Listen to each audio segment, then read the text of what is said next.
Hello friends. आज मैं यहाँ पर आपको ओ लेवल का जो पहला पेपर है, information technology tools and network basics, इसका कोड है M1R5, इसके बारे में आपको जो डे 1 का या कह सकते हैं क्लास लेक्चर 1 का आपको एक्सप्लेन करूँगा। इसका कोड यहाँ पर है M1R5, यहाँ पर आपको मैं एक्सप्लेन कर रहा हूँ। तो यहाँ पर आप देखिए, इसमें पहले पेपर का जो सिलेबस है वो आपके सामने यहाँ पर इसमें मैं दिखा रहा हूँ, थोड़ा सा उसका ओवरव्यू दे रहा हूँ इसमें। तो यहाँ पर अभी आपको दिखा रहा हूँ, ये देखिए पहला चैप्टर इसमें यहाँ पर है वो है इंट्रोडक्शन टू कंप्यूटर। तो यहाँ पे आप देख रहे हैं कंप्यूटर एंड लेटेस्ट गैजेट, इस तरीके से आप देख रहे हैं पहले चैप्टर में इतनी सारी चीज़ें यहाँ पर दी गई हैं। इसको यहाँ पर हमने 4 पार्ट में डिवाइड किया है, तो डे वाइज यहाँ पर आपको मैं इसमें एक्सप्लेन करूँगा। तो यहाँ पर आप देख रहे हैं कंप्यूटर एंड लेटेस्ट गैजेट्स। अब देखते हैं यहाँ पर हमने इसमें देखे हैं कि हमने इसका कोर्स बना के रखा हुआ है। तो यहाँ पर आप इसमें देख रहे हैं पर chapter number 1 introduction to computer. तो यहाँ पर देखिए इसमें बताया गया कंप्यूटर क्या है।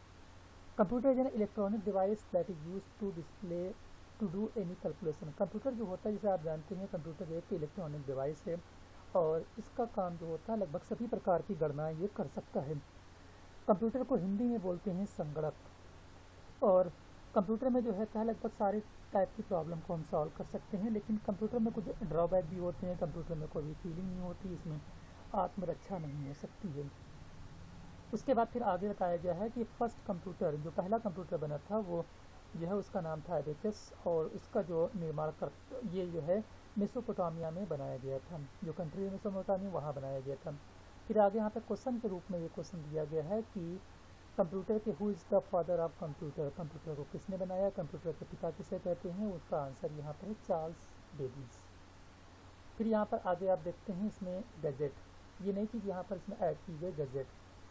गैजेट क्या होते हैं, जैसे यहाँ पर आप देख रहे हैं इसमें लिखा हुआ है कि गैजेट जो होते हैं यहाँ पर छोटे टूल या डिवाइस होते हैं जो स्पेशल पर्पस के लिए बनाए जाते हैं, और ये इसमें जो टेक्नोलॉजी यूज़ होती है वो आमतौर पे थोड़ा सा और एडवांस और स्मार्ट टेक्नोलॉजी यहाँ पर इसमें यूज़ होती है।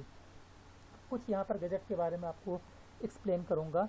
यहाँ पर जैसे इसमें सबसे पहले दिया गया है स्मार्ट वॉच 360। तो स्मार्ट वॉच यहाँ पर आप देख रहे हैं कि इसमें यहाँ पर ये फिगर भी दिखा रहे हैं आपको हम। तो स्मार्ट वॉच जो होती है तो ये काफ़ी, इसमें कह सकते हैं काफ़ी स्मार्ट वॉच नाम से इससे इंडिकेट हो रहा है कि इसमें काफ़ी चीज़ें फैसिलिटी इसमें जो है वो दी गई हैं।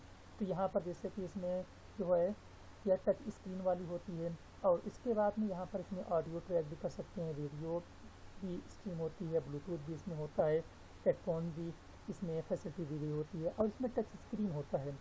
इसके अलावा यहाँ पर इसमें आप इंटरनेट चला भी सकते हैं, और उसके बाद में कोई भी सर्चिंग इंटरनेट भी कर सकते हैं।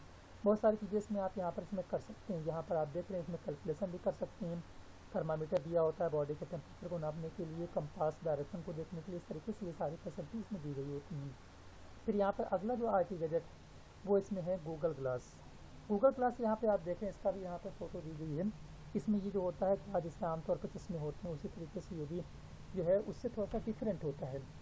यहाँ पर इसमें एंड्रॉयड डिवाइस ही होता है। इसमें जो है बहुत सारी फैसिलिटी दी गई होती हैं, जैसे कि यहाँ पर इसमें दिया गया, इसमें वाईफाई की फैसिलिटी होती है, इंटरनेट भी चलता है, और ये इसमें जो होता है फ़ोटो भी, आप जिस चल रहे हैं किसी चीज़ की फ़ोटो अगर लेनी है तो फ़ोटो भी यहाँ पे इसमें आप ले सकते हैं, वीडियो रिकॉर्डिंग भी कर सकते हैं। और इसमें जो आप मान लीजिए सपोज किसी चीज़ को आप सर्च करते हैं तो उसका आपकी आँखों का जो दृष्टि क्षेत्र होता है वहाँ पर उस चीज़ को ये दिखाता भी है। तो इस तरीके से इसमें कई सारी एडवांस चीज़ें होती हैं, इसको बोलते हैं गूगल ग्लास। तो ही यहाँ पर इसमें एक्सप्लेन कर रहा हूँ। फिर आगे इसमें बता रहा हूँ मैं कंप्यूटर जनरेशन। कंप्यूटर जनरेशन में जैसे कि जो है किसी भी चीज़ की डेवलप करने में, जनरेट करने में उसमें कई सारे स्टेप होते हैं, उसी तरीके से कंप्यूटर में भी इसमें कई सारे स्टेप होते हैं, कई सारे स्टेप कई सारे जनरेशन को पार करता हुआ तब जाके हमारे सामने जो आप देखते हैं वो हमारे सामने प्रेजेंट हुआ है। सबसे पहले इसमें यहाँ पर फर्स्ट जनरेशन के बारे में बताया गया। इससे पहले भी एक जनरेशन थी, उसको बोलते हैं जीरो जनरेशन। उसका जो टाइम पीरियड था वो था 1942 से लेकर 1945 तक की। उसका आमतौर पर बुक में कोई जिक्र मिलता नहीं है, बहुत कम जगह उसको आप देखेंगे, इसलिए उसके बारे में यहाँ पर हमने नहीं बताया है। फिर यहाँ पर इसमें पहली जनरेशन के बारे में इसमें आपको बता रहा हूँ। It has very big size पहले जनरेशन का जो कंप्यूटर होता था इसका साइज़ जो होता था काफ़ी बड़ा होता था, जैसे कि आप देखते हैं कि इतने बड़े होते थे कि रूम में जो है इसको काफ़ी उसको एक रखने के लिए कि एक रूम की ज़रूरत पड़ती थी, पूरे रूम को ये घेर लेता था। ये जो होते थे वैक्यूम ट्यूब के बने होते थे। ये इंपॉर्टेंट पॉइंट है, इसको याद रखिएगा कि वैक्यूम ट्यूब के बने होते थे। पहला जो इलेक्ट्रॉनिक कंप्यूटर था उसका नाम था ENIAC, इसका फुल फॉर्म यहाँ पर ये दिया गया है। और इस ENIAC को जो बनाने वाले थे उनका नाम था इकर्ट और मोटले नाम के दो साइंटिस्ट थे, उन्होंने बताया था। उस टाइम जो कंप्यूटर की लैंग्वेज थी वो थी बाइनरी और मशीन लैंग्वेज। उसके बाद फिर आगे देखते हैं सेकंड जनरेशन का आप ड्यूरेशन देख रहे हैं, ये भी 10 साल चली थी, 1956 से 1965 तक की। इसमें जो है जिसे आप देखे थे पहले जनरेशन में कंप्यूटर जो बने थे तो वैक्यूम ट्यूब के बने होते थे, लेकिन अब यहाँ पर सेकंड जनरेशन में ये ट्रांजिस्टर के बने होते हैं। अब देखिए यहाँ पर इसमें ट्रांजिस्टर का यूज़ करने से फ़ायदा क्या हुआ। ट्रांजिस्टर का यूज़ करने से जो कंप्यूटर होते थे वो पहले के कंपेयर में 10 गुना तेज फास्ट चलते थे। अब उसके बाद में नाउ कंप्यूटर लैंग्वेज जो है, उस टाइम जो कंप्यूटर लैंग्वेज सेकंड जनरेशन में जो कंप्यूटर लैंग्वेज थी वो थी फोर्ट्रान, जिसका फुल फॉर्म दिया गया फार्मूला ट्रांसलेशन या कोबोल का फुल फॉर्म दिया गया असेंबली लैंग्वेज चलती थी। और यहाँ पर ये पॉइंट करने की बात यहाँ पर ये है कि सबसे पहले जो प्रोग्रामिंग लैंग्वेज थी वो थी फोर्ट्रान। ये भी पॉइंट आप नोट कर सकते हैं, इंपॉर्टेंट पॉइंट है ये। फिर आगे बताया जा रहा है थर्ड जनरेशन। तीसरी जनरेशन जो थी इसमें कंप्यूटर बने होते थे वो आईसी के बने होते थे, आईसी का फुल फॉर्म इंटीग्रेटेड सर्किट। ठीक, अब अगर आप रिमाइंड करेंगे रिकॉल करेंगे तो पहली जनरेशन में कंप्यूटर वैक्यूम ट्यूब के होते थे, दूसरी जनरेशन में ट्रांजिस्टर के, तीसरी जनरेशन में आईसी के बने होते थे। इस टाइम प्रोग्रामिंग लैंग्वेज जो थी वो सी लैंग्वेज आ गई थी। सी लैंग्वेज डेवलप हुई थी 1972 में, वो इसी रेंज में यहाँ पर ये आती है। और सी लैंग्वेज को जो डेवलप किया था वो डेनिस रीची नाम के साइंटिस्ट ने उन्होंने डेवलप किया था। यहाँ पर देखिए लिखा हुआ है कि इस जनरेशन में कंप्यूटर जो होते थे उनके स्टोरेज काफ़ी कम होती थी, केवल 4 MB तक की डेटा को ही केवल स्टोर कर सकते थे बस। वो देख रहे हैं काफ़ी कम स्टोरेज कैपेसिटी थी। धीरे धीरे कंप्यूटर जनरेशन बढ़ती गई और स्टोरेज कैपेसिटी जो है वो बढ़ती गई। फिर आगे देख रहे हैं फोर्थ जनरेशन। ये भी फोर्थ जनरेशन यहाँ पे आप देखेंगे तो ये करीब 20 साल चली थी। फोर्थ जनरेशन में कंप्यूटर जो बने होते थे वो VLSI के बने होते थे, या IC से थोड़ा सा एडवांस फॉर्म है, VLSI के बने होते थे। इस टाइम कंप्यूटर में जो है लगने लगे थे माइक्रो प्रोसेसर, और ऑपरेटिंग सिस्टम जो यूज होने लगे थे वो था यूनिक्स, लाइनेक्स और डॉस। ये सारे ऑपरेटिंग सिस्टम यूज होने लगे थे। ये भी क्वेश्चन पूछा जा सकता है कि यूनिक्स और लाइनेक्स कौन सी जनरेशन में स्टार्टिंग हुई थी, तो ये आंसर हो जाएगा फोर्थ जनरेशन। फिर आप देखते हैं फिफ्थ जनरेशन। आजकल आप जो जनरेशन चल रही है वो फिफ्थ जनरेशन चल रही है। इसमें आमतौर पर जो यूज़ हो रहा है वो है आर्टिफिशियल इंटेलिजेंस। इसका एग्जांपल है रोबोट। जैसे कि आप रोबोट के बारे में जानते होंगे, रोबोट क्या होता है, जिसको जो प्रोग्रामिंग दी जाती है, इसको जो टास्क असाइन किया जाता है तो उसी के अकॉर्डिंग ये काम करता रहता है। अपना ये सेल्फ डिसीजन जो होता है नहीं ले सकता, जितनी इसमें प्रोग्रामिंग दी गई होती है तो उसी के अकॉर्डिंग ये काम करता है। और इसी के बेसिस पे कंप्यूटर रोबोट के बेसिस पे हम कह सकते हैं कि कंप्यूटर अब जो है डिसीजन भी अपने आप ले सकता है, लेकिन ये डिसीजन जितना उसमें प्रोग्रामिंग की गई होगी उसी के अकॉर्डिंग वो डिसीजन लेगा, उसके अलग कुछ नहीं डिसीजन ले सकता है ये। अब आगे देखते हैं कि कंप्यूटर कितने टाइप के होते हैं, टाइप्स ऑफ कंप्यूटर। कंप्यूटर आमतौर पर जो 3 टाइप के होते हैं, एनालॉग, डिजिटल और हाइब्रिड।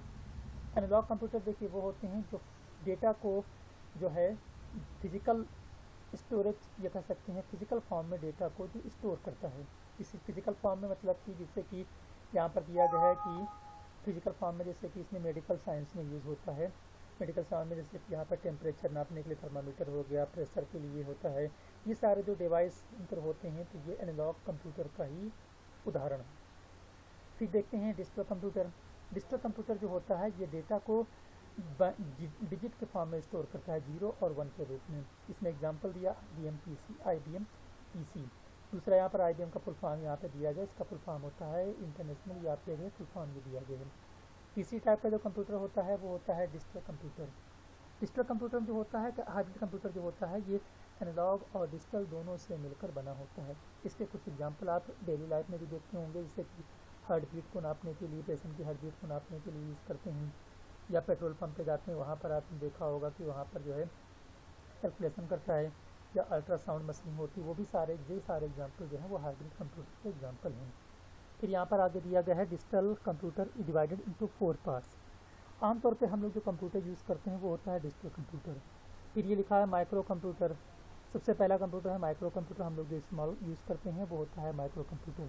माइक्रो कंप्यूटर पे यहाँ पर डेस्कटॉप भी हो सकता है, लैपटॉप भी होता है, पाम टॉप होता है, लैप और पीडीए, ये सारे होते हैं। ठीक, इसकी स्पीड सबसे कम होती है। उसके बाद में इनसे थोड़ा सा स्पीड की अगर ज़्यादा बात करते हैं तो मिनी कंप्यूटर में जो है माइक्रो कंप्यूटर से स्पीड थोड़ा सा ज़्यादा होती है। इसमें जो है एक साथ में कई सारे कंप्यूटर एज ए क्लाइंट के रूप में हम कनेक्ट कर सकते हैं, जैसे कि इसमें दिया गया लगभग 200 कंप्यूटर इसमें हम कनेक्ट कर सकते हैं। इसका एग्जांपल है IBM AS400, यह आमतौर पर बैंक में इसका यूज होता है। फिर आगे यहाँ पर इसमें है मेन फ्रेम की स्पीड, ये जो होता है मिनी कंप्यूटर से डिफरेंट होता है और इसकी स्पीड जो होती है मिनी कंप्यूटर से ज़्यादा होती है और सुपर कंप्यूटर से इसकी स्पीड जो होती है कम होती है। फिर यहाँ पर लास्ट कंप्यूटर है बताया गया है, वो है सुपर कंप्यूटर काफ़ी इसकी स्पीड सबसे फास्ट होती है। अगर पूछा जाए कि विच कंप्यूटर हैज़ हाईएस्ट स्पीड तो वो आंसर हो जाएगा सुपर कंप्यूटर। और ये काफ़ी महंगी होती हैं, इनकी जो कॉस्ट जो होती है वो करीब करोड़ में होती है। आमतौर पर साइंटिस्ट इनका यूज़ करते हैं। फिर यहाँ पर इसमें देख रहे हैं सुपर कंप्यूटर जो होता है USA में जो बना था 1960 में, उसका नाम था क्रे, और इंडिया में जो बना था उसका नाम था परम और अनुराग। तो इस तरीके से यहाँ पर हमने पहले चैप्टर का डे 1 एक्सप्लेन किया। इसके बाद और भी डे 2 भी नेक्स्ट हमारी वीडियो जो होगी उसमें डे 2 के बारे में एक्सप्लेन किया जाए। हमारी वीडियो देखने के लिए